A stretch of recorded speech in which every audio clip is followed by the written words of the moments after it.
Nem Deus pode salvar o meu casamento. Do jeito que está, Ele não me ama mais. Como ter fé numa situação dessa? O que Deus pensa sobre isso? Não foi por acaso que você teve acesso a esse conteúdo. Deus ouviu o seu clamor e mandou eu vir aqui te ajudar nesse resgate. Me chamo Yolanda e estarei lendo o livro Como Deus Pode e Vai Restaurar o Seu Casamento. Juntas, descobriremos as armas espirituais para vencermos esta guerra. Capítulo 4. Várias provações. Meus irmãos, tende grande gozo quando cairdes em várias tentações, sabendo que a prova de vossa fé opera a paciência. Tiago 1, 2 e 3. Qual é o propósito de Deus em nossas provações e tribulações? Muitos cristãos não têm ideia de o porquê Deus permite nossos sofrimentos. Sem este entendimento, é de se surpreender que os cristãos hoje em dia sejam tão facilmente derrotados. Veremos que há muitos benefícios que vêm de nossas provações e testes, especialmente o desenvolvimento da nossa fé e da perseverança necessária para completar o caminho à nossa frente. A coisa mais importante para compreendermos durante nossas provações, tribulações, testes e tentações é que Deus está no controle. É a sua mão que permite que estas provações toquem ou não toquem as nossas vidas. Quando Ele as permite, Ele envia a sua graça, que nos capacita a suportá-las. Permissão para a adversidade. O mais confortante a saber é que Satanás não pode nos tocar sem a permissão de Deus. E disse o Senhor a Satanás: Eis que tudo quanto ele tem está à tua mão, somente contra ele não estendas a tua mão. Jó 1, 12. Satanás não apenas precisa da permissão, mas também recebe instruções específicas sobre como pode tocar-nos. Disse também o Senhor: Simão, Simão, eis que Satanás vos pediu para vos cirandar como trigo. Lucas 22, 31. Tentações. As tentações que experimentamos são comuns aos homens, como a Escritura diz. Porém, Deus provê um meio de escape. Não veio sobre vós tentação, senão humana. Mas fiel é Deus, que não vos deixará tentar acima do que podeis. Antes, com a tentação, dará também o escape, para que possais suportar. 1 Coríntios 10, 13.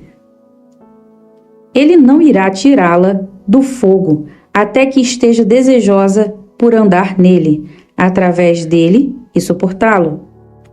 As tentações são trazidas pelas nossas próprias concupiscências. A concupiscência é a cobiça, é simplesmente aquilo que nós queremos. Também Deus não nos tenta a fazer o mal, mas ao contrário, é a nossa concupiscência que nos tenta a fazer aquilo que sabemos que não deveríamos. Ninguém, sendo tentado, diga: de Deus sou tentado, porque Deus não pode ser tentado pelo mal, e a ninguém tenta. Mas cada um é tentado quando atraído e engodado pela sua própria concupiscência. Tiago 1, 13 e 14. Mulheres são surpreendidas pela cobiça dos seus maridos. Adultério, drogas, álcool ou pornografia. Porém, falham em ver a sua própria cobiça por comida, compras ou até mesmo casamentos. Cobiça é cobiça, um desejo pelo qual queremos. Nós estamos em suas mãos. Deveras, todas essas coisas considerei no coração, mas declarar tudo isso, que os justos e os sábios e as suas obras estão nas mãos de Deus. Eclesiastes 9, 1. Nós cometemos o erro dos tolos ao tentar obter dos outros, especialmente dos nossos maridos, as coisas que precisamos, quando tudo o que recebemos virá do Senhor. Muitos buscam o favor do poderoso, mas o juízo de cada um vem do Senhor. Provérbios 29, 26. Prepara-se o cavalo para o dia da batalha, porém do Senhor vem a vitória. Provérbios 21, 31. A sorte se lança no regaço, mas do Senhor procede toda a determinação. Provérbios 16, 33. Como ribeiros de águas, assim é o coração do rei na mão do Senhor, que o inclina a todo o seu querer. Provérbios 21, 1. Arrependimento e salvação. Agora, folgo, não porque fostes contristados, mas porque fostes contristados para o arrependimento. Pois fostes contristados segundo Deus, de maneira que por nós não padecestes dano em coisa alguma, porque a tristeza segundo Deus opera arrependimento para a salvação, da qual ninguém se arrepende, mas a tristeza do mundo opera a morte, segundo Coríntios 7, 9 e 10. Deus nos permite sofrer para levar-nos ao arrependimento. Quando tentamos fazer com que os nossos maridos e outros arrependam-se do que fizeram, este esforço não traz o verdadeiro e genuíno arrependimento. Pelo contrário, enondecerá seus corações contra nós e contra Deus. Nós precisamos de graça. E disse-me: a minha graça te basta, porque o meu poder se aperfeiçoa na fraqueza. De boa vontade, pois, me gloriarei nas minhas fraquezas, para que em mim habite o poder de Cristo.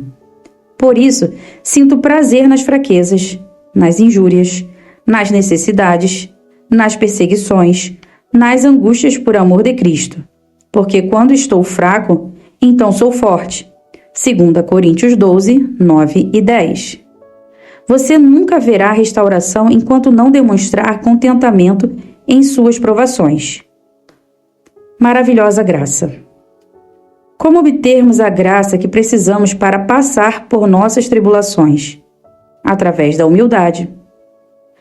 Deus resiste aos soberbos, mas dá graça aos humildes. Tiago 4, 6. Qualquer que a si mesmo se exalta, será humilhado, e qualquer que a si mesmo se humilha, será exaltado. Lucas 18, 14. Bem-aventurados os mansos, porque eles herdarão a terra. Mateus 5, 5. A soberba do homem o abaterá, mas a honra sustentará o humilde de espírito. Provérbios 29, 23. Reconhecemos nossas fraquezas, confessamos nossas faltas e sermos humildes. Isso permitirá que o Espírito Santo habite em nós. Então, aprenderemos o contentamento, não importa quais sejam as circunstâncias. Uma vez que estejamos contentes, Deus poderá conceder o que temos buscado, os nossos maridos de volta. Aprendendo contentamento. Vemos que precisamos aprender contentamento através das circunstâncias difíceis que Deus permitiu. Não digo isto como por necessidade, porque já aprendi a contentar-me com o que tenho. Sei estar abatido e sei também ter abundância. Em toda a maneira e em todas as coisas estou instruído, tanto a ter fartura como a ter fome, tanto a ter abundância como a padecer necessidade. Filipenses 4, 11. Aprendendo obediência. Até mesmo Jesus aprendeu obediência através dos seus sofrimentos. Ainda que era filho, aprendeu a obediência por aquilo que padeceu. Hebreus 5, 8. Ele nos aperfeiçoará, tendo por certo isto mesmo, que aquele que em vós começou a boa obra, a aperfeiçoará até o dia que Jesus Cristo. Filipenses 1, 6. Uma vez que ele tenha começado a boa obra em você e em seu marido e seus amados, ele a completará. E, por favor, não tente ser o Espírito Santo para seu marido. Nós devemos ser um consolo para os outros. Não devemos meramente receber consolo de Deus. Somos orientados a consolar outros, não importa quais sejam suas aflições. Bendito seja o Deus de toda a consolação, que nos consola em toda a nossa tribulação, para que também possamos consolar os que estiverem em alguma tribulação, com a consolação com que nós mesmos somos consolados por Deus. 2 Coríntios 1, 3 e 4.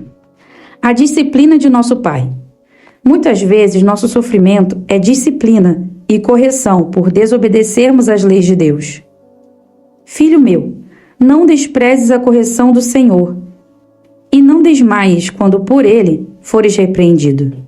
Porque o Senhor corrige o que ama, e a disciplina a qualquer que recebe por filho. Se suportais a correção, Deus vos trata como filhos, porque que filho há a quem o Pai não corrija? Além de que, temos nossos pais segundo a carne, para nos corrigirem, aqueles que, na verdade, por um pouco de tempo nos corrigiam, como bem lhes parecia, mas este para nosso proveito, para sermos participantes da sua santidade. Hebreus 12, de 5 a 10. Quando uma provação acontecer em seu dia, pergunte-se: isto é Deus me disciplinando? Ou Ele está me testando para ver como vou reagir? A disciplina é uma bênção. Nós temos que seguir o exemplo dos profetas da Bíblia para ajudar outros a suportarem suas adversidades. Meus irmãos, tomai por exemplo a aflição e a paciência os profetas que falaram em nome do Senhor. Eis que temos por bem-aventurados os que sofreram. Ouvistes qual foi a paciência de Jó, e vistes o fim que o Senhor lhe deu?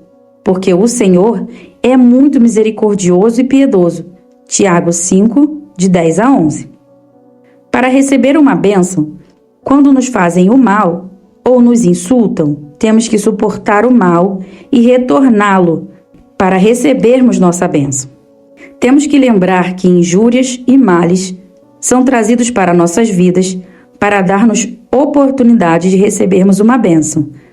1 Pedro 3,9 diz: não tomando mal por mal, ou injúria por injúria, antes, pelo contrário, bem dizendo, sabendo que para isto fostes chamados, para que por herança alcanceis a bênção. Mas também, se padecerdes por amor da justiça, sois bem-aventurados. E não temais com medo deles, nem vos turbeis. 1 Pedro 3,14. Se você continua a responder com outro insulto ou outro mal, não espere ser abençoada. A disciplina pode ser pesadora. A disciplina nunca é alegre quando você está no meio dela. Entretanto, aqueles que foram treinados pela disciplina conhecem as recompensas da justiça, paz e um casamento restaurado. E, na verdade, toda correção ao presente não parece ser de gozo, senão de tristeza, mas depois produz um fruto pacífico de justiça nos exercitados por ela. Hebreus 12, 11. Isto começa com os cristãos, porque o sofrimento precisa começar pelos cristãos, porque os cristãos desobedientes e pecadores não levam outros a Cristo. Novamente, é a vontade de Deus que passemos por sofrimentos. Precisamos nos permitir sofrer, geralmente nas mãos dos outros, até mesmo nos nossos próprios maridos, confiando nossas vidas a Deus, porque já é tempo que comece o julgamento pela casa de Deus. E se primeiro começa por nós, qual será o fim daqueles que são desobedientes ao Evangelho de Deus? Portanto, também os que padecem segundo a vontade de Deus, encomendem-lhe suas almas como ao fiel Criador, fazendo o bem. 1 Pedro 4, 17 e 19. O poder da nossa fé. É a nossa fé que abre a porta para os milagres. Você precisa acreditar que Ele é capaz de restaurar o seu casamento e não duvidar em seu coração. E Jesus respondendo-lhe disse-lhes: tende fé em Deus, porque em verdade vos digo que qualquer que disser a este monte, ergue-te e lança-te para o mar, e não duvidar em seu coração, mas crê que se lhe falar aquilo que se diz, tudo o que disser lhe será feito. Por isso vos digo que todas as coisas que pedirdes, orando, crede receber, e tê-las-ei. Marcos 11, 22, 24. Deus, em sua palavra, disse que sofreríamos, pois, estando ainda convosco, vos predizíamos que havíamos de ser afligidos, como sucedeu a vós o saber. Portanto, não podendo eu também esperar mais, mandei-o saber da vossa fé, temendo que o tentador vos tentasse e o nosso trabalho viesse a ser inútil. 1 Tessalonicenses 3, 4, 5. O que aconteceu no seu casamento não é um sinal de que ele acabou. É o que Deus usou para chamar a sua atenção e está agora usando para transformá-la. Não desista. Não deixe Satanás roubar o milagre que Deus tem para você quando tiver perseverado e prevalecido com Deus. Aos homens isto é impossível, mas a Deus tudo é possível. Mateus 19, 26. Jesus, porém, olhando para eles, disse: para os homens é impossível, porque para Deus nada é impossível, e todas as coisas são possíveis. Marcos 10, 27. Nada, nenhuma coisa é impossível para Deus. Trabalhe com Deus. Não tenha o seu plano e espere que Deus o abençoe. Você deve trabalhar com Deus. Ele não trabalhará com você. O que você fala? Retenhamos firmemente a nossa confissão. Hebreus 4, 14. Antes, santificai ao Senhor Deus os vossos corações e estais sempre preparados para responder com mansidão e temor a qualquer que vos pedir a razão da esperança que há em vós. 1 Pedro 3,15. Eis que o nosso Deus, a quem nós servimos, é quem nos pode livrar. Ele nos livrará de uma fornalha de fogo ardente e da tua mão, ó Rei. E se não, fica sabendo, ó Rei, que não serviremos aos teus deuses. Daniel 3:17. Devemos falar o que Deus diz em sua palavra, sem hesitação, com esperança em nossos lábios. Mas espere ser perguntada para falar sobre a sua esperança. Virão perguntar a você, e se estiver cheia de alegria do Senhor, no meio da sua adversidade. Quando perguntarem sobre a sua esperança a respeito do seu casamento, garanta que você responda com mansidão, respeito e gentileza. Nunca use a Bíblia para discutir com ninguém. Se for o seu marido a perguntar, lembre-se, ele será ganho sem palavra nenhuma. Cerque sua mente e esteja fixada. Portanto, cingindo os lombos do nosso entendimento, sede sóbrios e esperai inteiramente na graça que se vos ofereceu na relação de Jesus Cristo. 1 Pedro 1:13. Sobriedade significa pensamento claro. Esteja claro em sua mente, ou o que você realmente acredita, para evitar as consequências da dúvida. Seja cheia de alegria. Devemos nos alegrar em nossas provações, porque sabemos que produzem a paciência que nos permitem completar o caminho proposto a nós. Meus irmãos, tende grande gozo quando cairdes em várias tentações. Também que a prova de vossa fé opera a paciência. Tenha, porém, a paciência a sua obra perfeita, para que sejais perfeitos e completos, sem faltar em coisa alguma. E se algum de vós tem falta de sabedoria, peça a Deus, que a todos dá liberalmente, e a não lança o rosto, e ser-lhe-á dada. Peça-a, porém, com fé, e em nada duvidando. Porque o que duvida é semelhante à onda do mar, que é levada pelo vento e lançada de uma para outra parte. Tiago 1, de 2 a 6. Esteja preparada, a sua fé será testada. Medo e dúvida vêm à mente de qualquer um. Apenas não os escolha. Ao invés, pense apenas com coisas boas. Se você duvidar, terá problemas para acreditar e as provações ficarão mais pesadas. E lembre-se, teremos uma variedade de provações, algumas maiores e outras meras irritações. Precisamos agradecer a Deus por todas as nossas provações. Este é o sacrifício de louvor. Regozijai-vos sempre no Senhor. E outra vez eu digo, regozijai-vos. Seja a vossa equidade notória e a todos os homens. Perto está o Senhor. Não estejais inquietos por coisa alguma. Antes, as vossas petições sejam em tudo conhecidas diante de Deus pela oração e súplica, com ação de graça. E a paz de Deus, que excede todo entendimento, guardará os vossos corações e os vossos sentimentos em Cristo Jesus. Quanto ao mais, irmãos, tudo o que é verdadeiro, tudo o que é honesto, tudo o que é justo, tudo o que é puro, tudo o que é amável, tudo o que é de boa fama, se há alguma virtude e se há algum louvor, nisso pensai. O que também aprendestes e recebestes, e ouvirdes e vistes em mim, isso fazei. E o Deus de paz será convosco. Filipenses 4, de 4 a 9. Claramente, a maior parte das batalhas são vencidas ou perdidas na mente.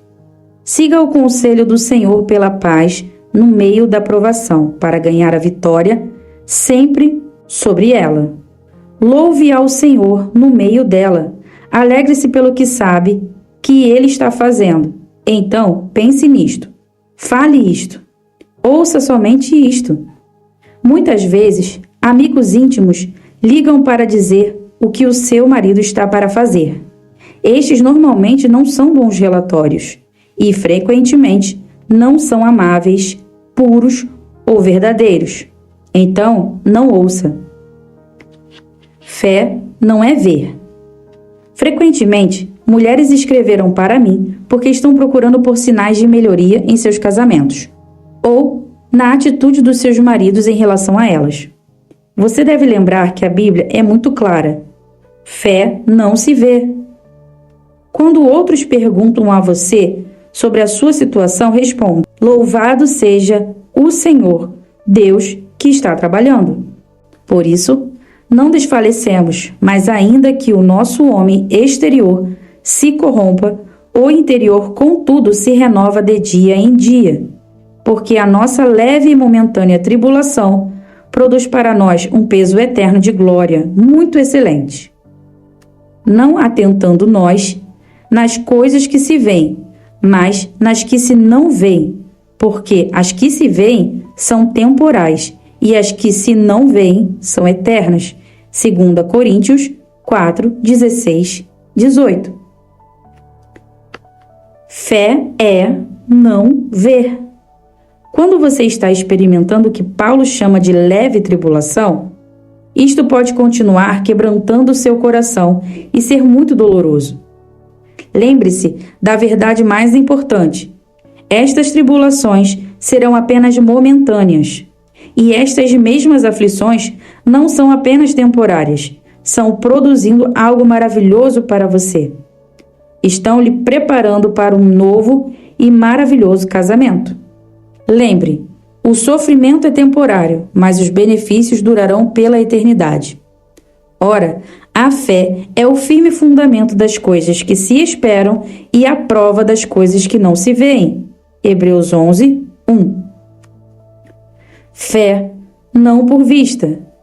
Muitas pessoas começam a acreditar quando começam a ver alguma coisa acontecendo, mas isto não é fé, porque andamos por fé e não por vista. 2 Coríntios 5, 7.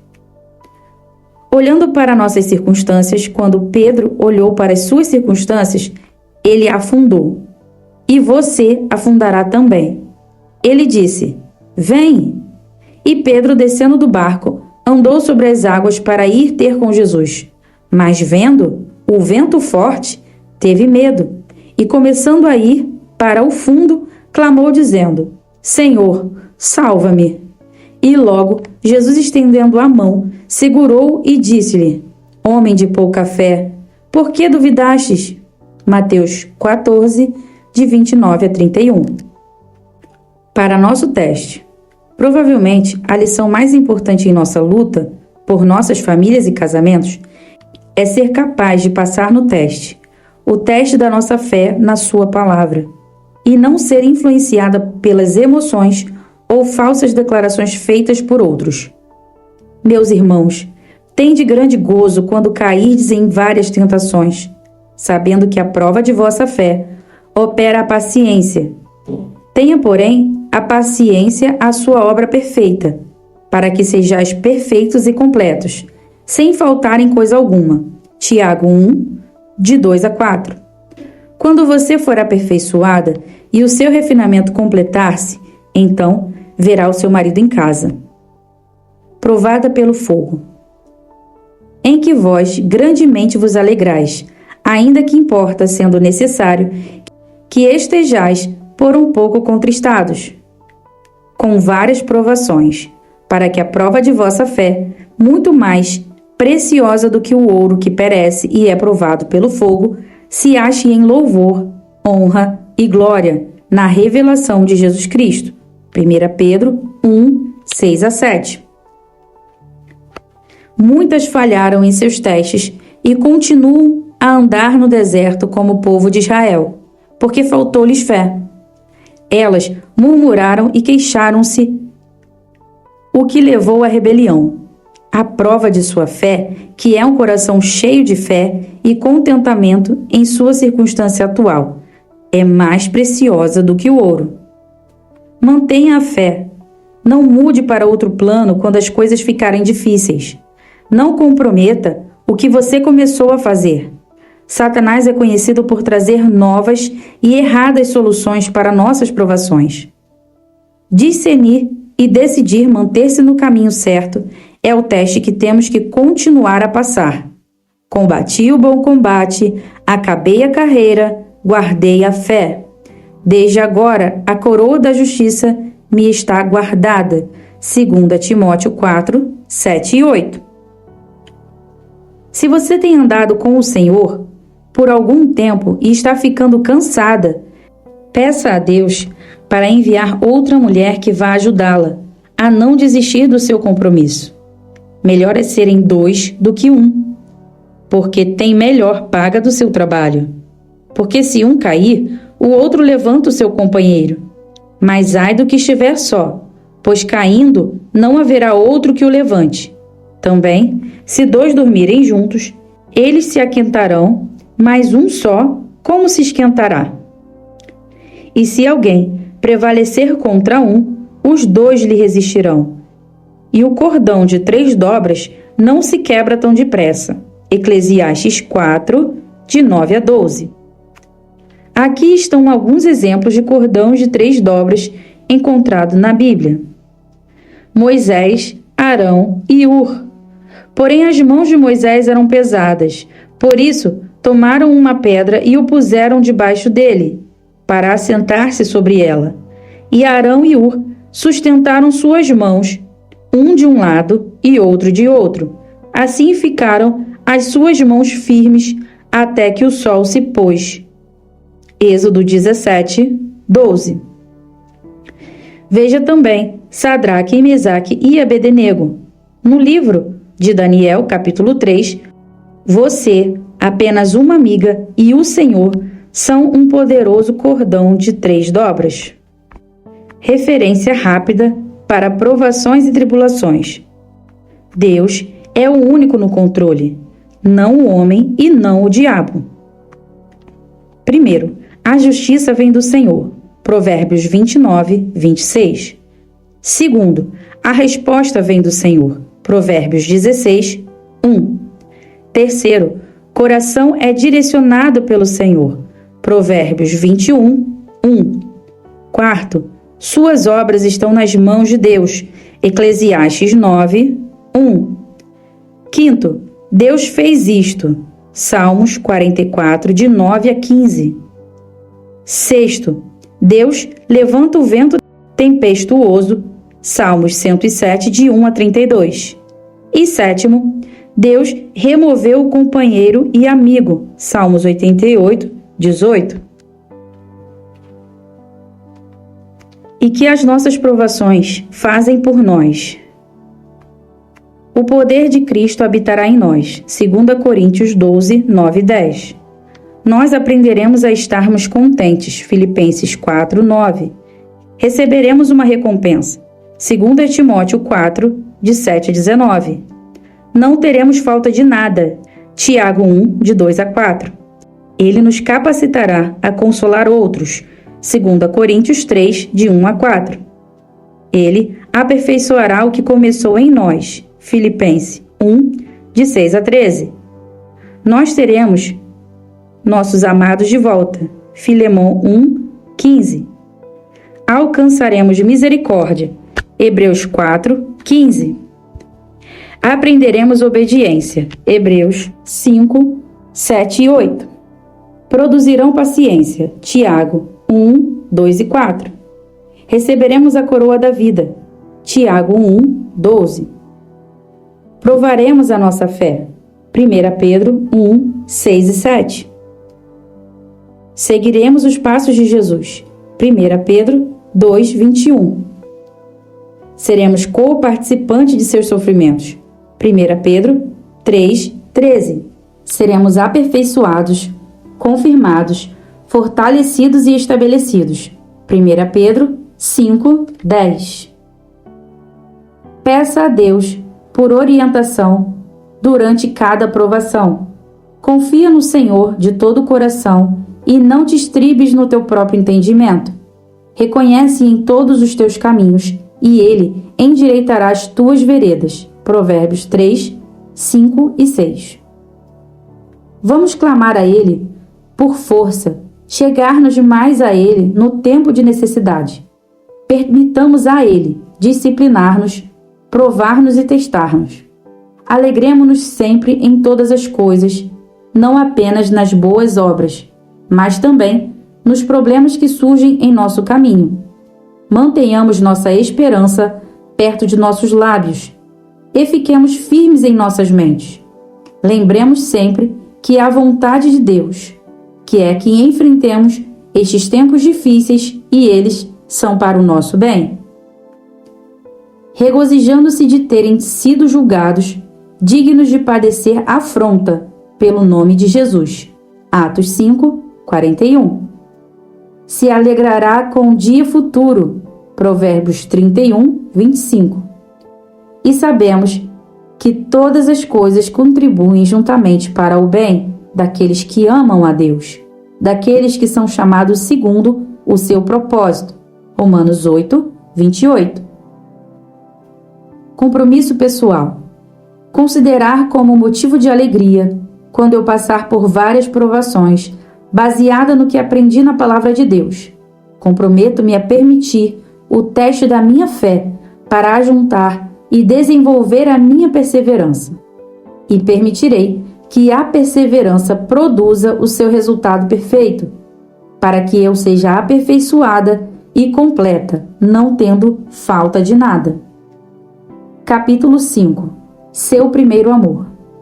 Para quem continua no vídeo e possa nos ajudar, peço que curta, compartilhe e comente, para que esse canal continue crescendo e alcançando novas famílias. Tenho, porém, contra ti que deixaste o teu primeiro amor. Apocalipse 2, 4. Você deixou o seu primeiro amor? Quem é o seu primeiro amor? Seu marido era o seu primeiro amor? Eram o seu bebê ou as crianças os primeiros em sua vida? Acima do seu marido e do Senhor? A sua carreira vinha em primeiro lugar? Quem realmente é o primeiro em sua vida? Quem ama o pai ou a mãe mais do que a mim não é digno de mim. E quem ama o filho ou a filha mais do que a mim não é digno de mim. Mateus 10, 37. A Bíblia diz em Apocalipse 2, 4: Tenho, porém, contra ti que deixaste o teu primeiro amor. O que o nosso Senhor está dizendo? Está dizendo que sempre que colocamos alguém ou alguma coisa acima do nosso amor, ou de nosso relacionamento com Ele, então não somos dignos de seu amor. Busque primeiro. Você deve colocar o Senhor no topo de suas prioridades, como o primeiro em seu dia e em seu coração. Mas buscai primeiro o reino de Deus e a sua justiça, e todas essas coisas vos serão acrescentadas. Mateus 6, 33. Trapos imundos. Permite-se que estas questões, as coisas que eu coloco como prioridades, têm valor eterno?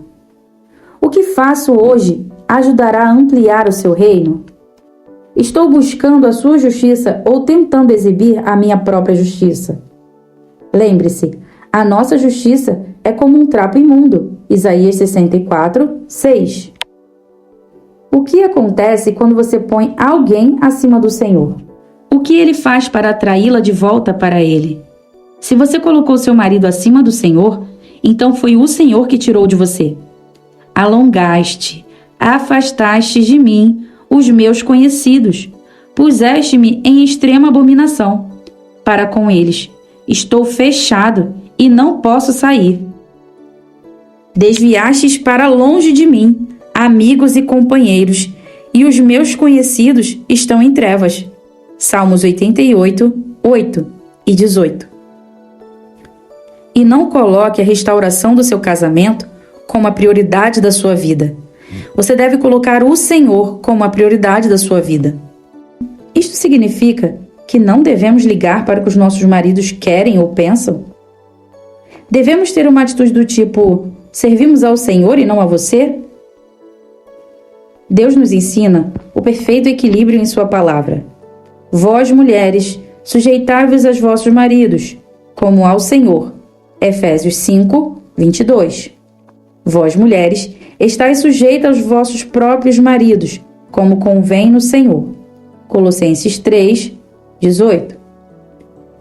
Quando nos sujeitamos aos nossos maridos, estamos fazendo isto para o Senhor, mesmo que especialmente quando sentimos que os nossos maridos não merecem a honra que lhe damos.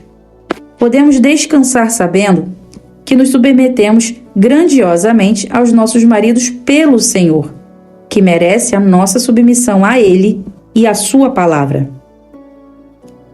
A palavra do Senhor não deve ser blasfemada. O Senhor até nos adverte de que não obedecer ou honrar os nossos maridos desonrará e até blasfemará o Senhor e a sua palavra.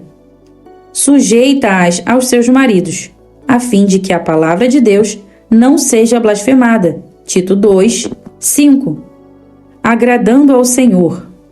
Devemos buscar agradar ao Senhor, ao invés de tentar agradar aos nossos maridos.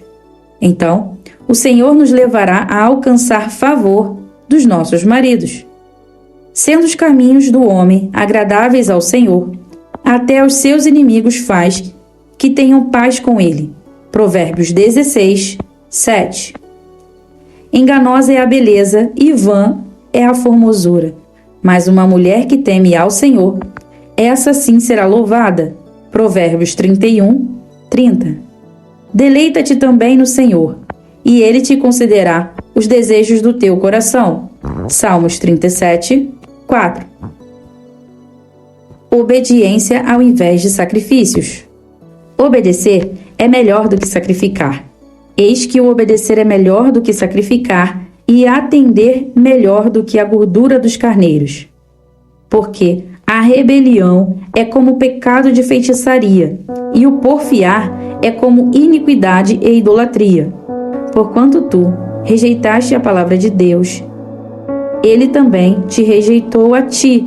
1 Samuel 15, 22 a 23.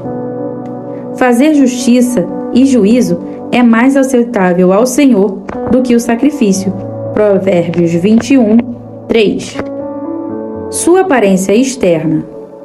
Mesmo que sua aparência externa engane os outros, apesar de que você é submissa, Deus conhece o teu coração. Não atentes para a sua aparência, porque tenho rejeitado, porque o Senhor não vê como o homem vê.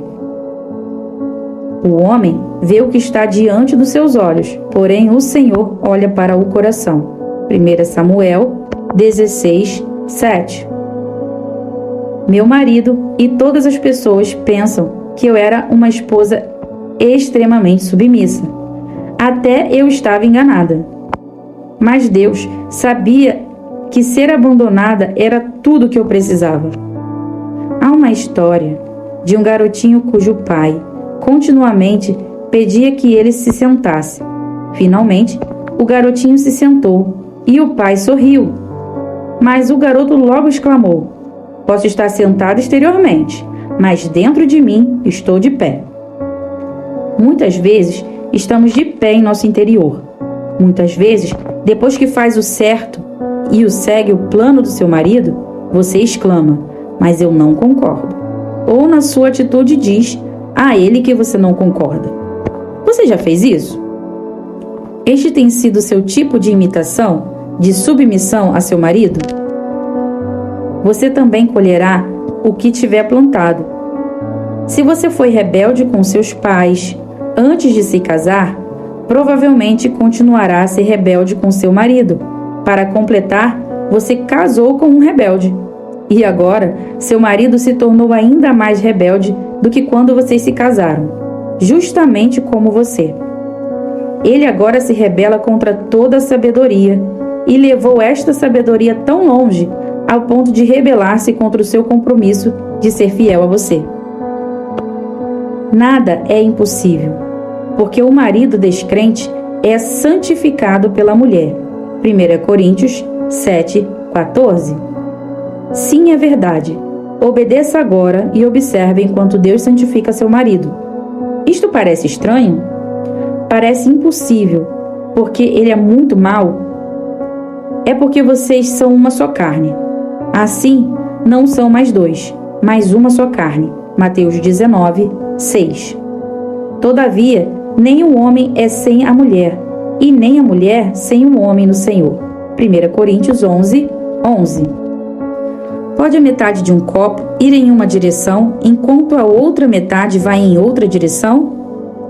Mesmo que vocês sigam em direções separadas, por um pouco, Deus irá eventualmente unir-nos novamente. Isto pode acontecer porque nada é impossível com Deus. Lucas 1, 37. Aquele que anda com integridade. Uma vez que você obedeça, Deus vai inclinar o coração do seu marido. O Senhor inclina o coração a todo o seu querer. Provérbios 21, 1. Lembre-se, o que anda sinceramente salvar-se-á. Provérbios 28, 18. Se você diz que não quer obedecer o seu marido, então ele também não obedecerá àquele que é acima dele. Cristo é a cabeça de todo homem, e o homem a cabeça da mulher, e Deus a cabeça de Cristo. 1 Coríntios 11, 3. Não dê a desculpa de que seu marido não é cristão e, portanto, você não deveria obedecê-lo. Não há nada na Bíblia que diga à mulher que ela não deve ser submissa a um marido descrente. E não justifique a sua atual rebeldia dizendo que seu marido não está por perto. Por isso, como você pode obedecer a alguém que não está presente? Você obedece ao que sabe, que deve fazer e ao que deveria ter feito quando ele ainda estava aí. Se não consegue lembrar, então peça a Deus para trazer à sua mente todas as coisas que seu marido pediu para você fazer quando você não estava ouvindo ou obedecendo. Então, faça. Não é uma questão sobre seu marido ver as mudanças, mas de Deus ver que você mudou, sofrendo injustamente. E se meu marido é mau ou até mesmo cruel? Vós, servos, sujeitai-vos com todo o temor aos senhores, não somente aos bons e humanos, mas também aos maus. Porque é coisa agradável que alguém, por causa da concupiscência para com Deus, sofra agravos, padecendo injustamente. Porque que glória será essa, se pecando, desobedecendo, sois esbofeteados e sofreis.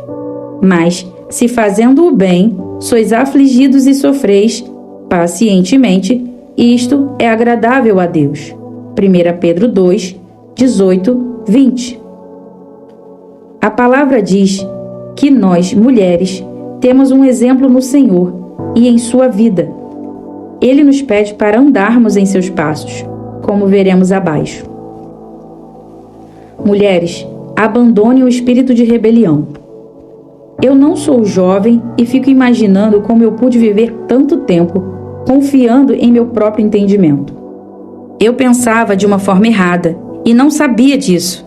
Eu não era uma má pessoa, mas eu era rebelde no espírito e tentava ser a controladora da casa. Infelizmente, eu fui bem-sucedida. Meu marido veio nos visitar na noite passada. Agora que eu realmente escuto o que ele tem a dizer, ele, o silêncio, está falando sem parar. Foi preciso muita preparação, estudo e tempo sozinha para escutar ao Senhor, para quem eu entusiasticamente retornei.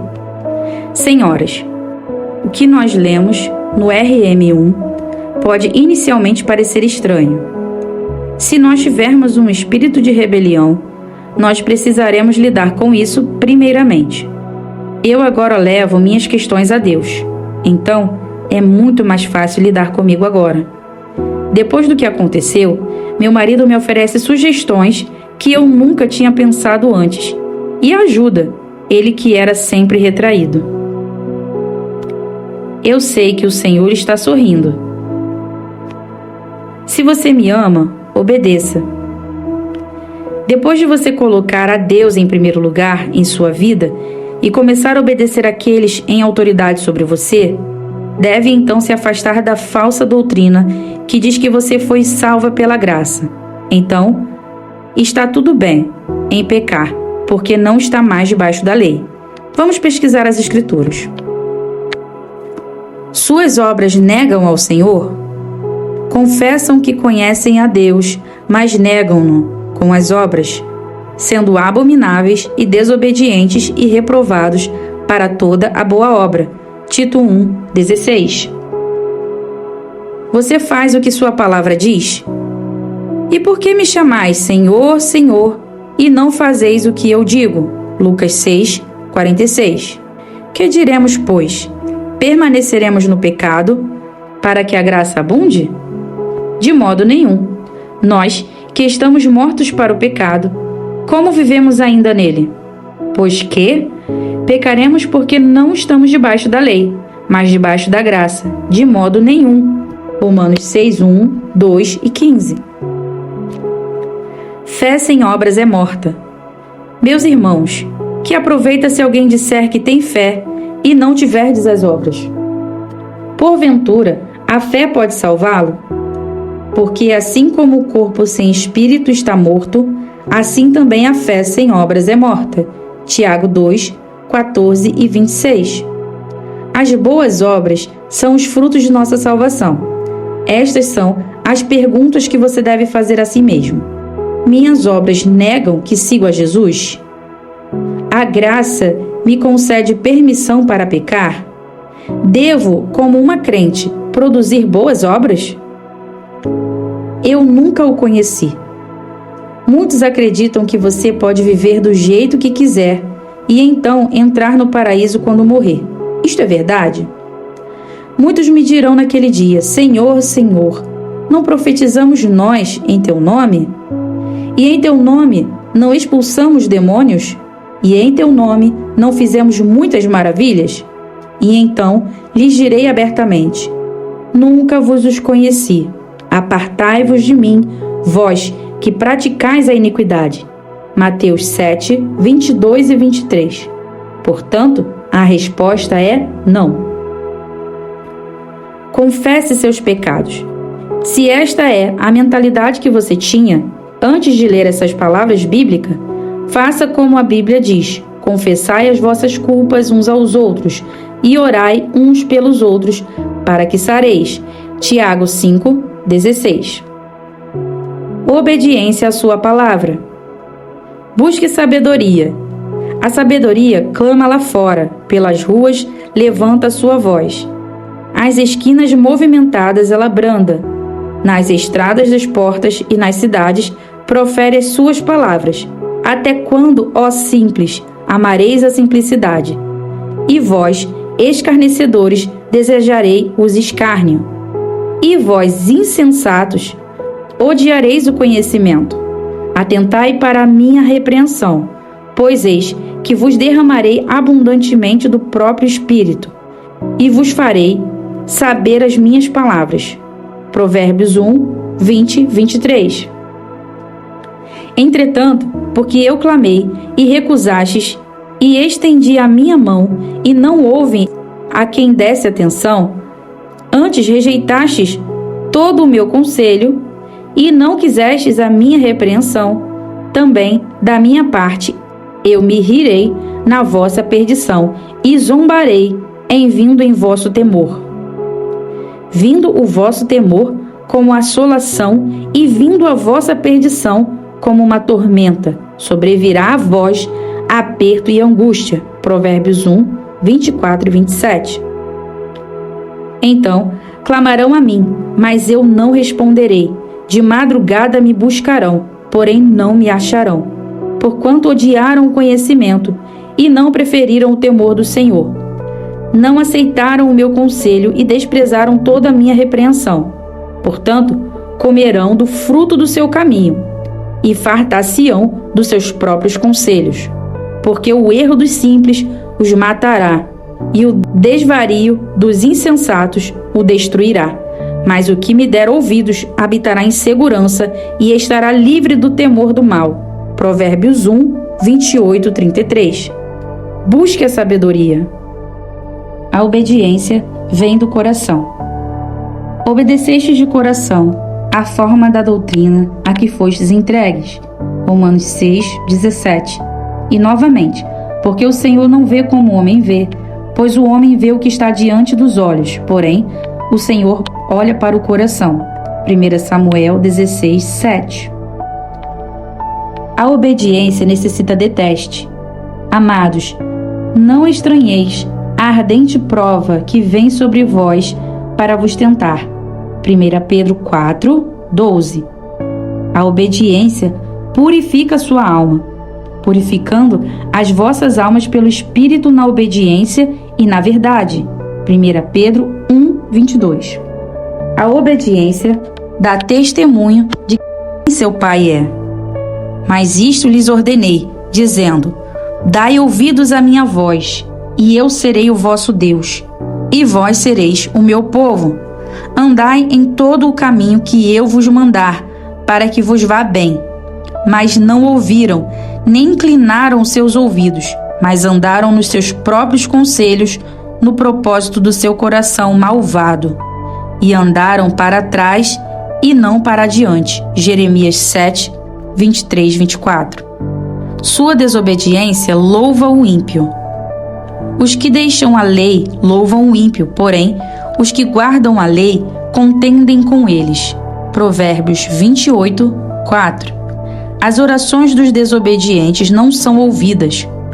Os que desviam os seus ouvidos de ouvir a lei, até a sua oração é abominável. Provérbios 28, 9. Nosso exemplo de obediência é Jesus. Ele foi obediente até a morte. Cristo Jesus humilhou-se a si mesmo, sendo obediente até a morte, e morte de cruz. Filipenses 2, de 5 a 11.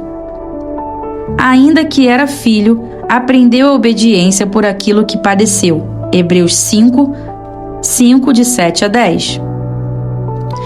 Ele foi obediente e submisso à sua vontade. Cristo prostrou-se sobre o seu rosto, orando e dizendo: meu Pai, se possível, passe de mim este cálice. Todavia, não seja feita como eu quero, mas como tu queres. E indo, segunda vez, orou dizendo: meu Pai, se este cálice não pode passar de mim, sem eu o beber, faça-se a tua vontade. Mateus 26, 39 a 42. Nossa submissão à nossa autoridade. Vós, mulheres, sujeitai-vos aos vossos maridos como ao Senhor, assim como a igreja está sujeita a Cristo. Assim também, como as mulheres sejais em tudo sujeitas a seus maridos. Efésios 5, 22. Toda a alma esteja sujeita às autoridades superiores, porque não há autoridade que não venha de Deus, e as autoridades que a foram ordenadas por Deus. Romanos 13, 1. O segredo para o sucesso. Todas as veredas do Senhor são misericórdia e verdade para aqueles que guardam a sua aliança e os seus testemunhos. Por amor do teu nome, Senhor, perdoa minha iniquidade, pois é grande. Qual é o homem que teme ao Senhor? Ele o ensinará no caminho que deve escolher. A sua alma pousará no bem e a sua semente herdará a terra. O segredo do Senhor é com aqueles que o temem. Salmos 25, de 10 a 14. Voltando às fábulas. Ao invés de procurar pela verdade, muitos querem que outros concordem com suas ideias e decisões erradas. Mas tendo comichão nos ouvidos, amontoarão para si doutores conforme as suas próprias concupiscências, e desviarão os ouvidos da verdade, voltando-as às fábulas. 2 Timóteo 4, 3 e 4. Obediência à sua palavra. Não sejais como o cavalo, nem como a mula, que não tem entendimento, cuja boca precisa de cabresto e freio para que não se cheguem a ti. Salmos 32, 9. Se você não obedece, ele irá discipliná-la. Não morrerei, mas viverei, e contarei as obras do Senhor. O Senhor me castigou, disciplinou muito, mas não me entregou à morte. Salmos 118, 17, 18. Deus é fiel à sua palavra. Se os seus filhos deixarem a minha lei e não andarem nos meus juízos, se profanarem os meus preceitos e não guardarem os meus mandamentos, então visitarei a sua transgressão com a vara e a sua iniquidade com açoites. Salmos 89, 30 e 32. Se você continuar em rebelião contra a palavra de Deus ou contra a autoridade de seu marido, Deus continuará a puni-la. Leia e ore o Salmo 51 em voz alta. Lava-me completamente da minha iniquidade e purifica-me do meu pecado, porque eu conheço as minhas transgressões e o meu pecado está sempre diante de mim. Contra ti somente pequei e fiz o que é mal à tua vista. Cria em mim, ó Deus, um coração puro e renova em mim um espírito reto. Não me lances fora da tua presença e não retires de mim o teu Espírito Santo. Torna a dar-me a alegria da tua salvação e sustém-me com o espírito voluntário. Então ensinarei aos transgressores os teus caminhos, e aos pecadores a ti se converterão. Os sacrifícios para Deus são um espírito quebrantado. A um coração quebrantado e contrito não desprezarás, ó Deus. Salmos 51, 2, 4, 10, 13 e 17. Que Deus esteja com você, enquanto se esforça para ser mais semelhante a Cristo. Compromisso pessoal. Colocar Deus em primeiro lugar em minha vida, baseado no que aprendi na palavra de Deus. Comprometo-me a fazer tudo como se fosse para o Senhor.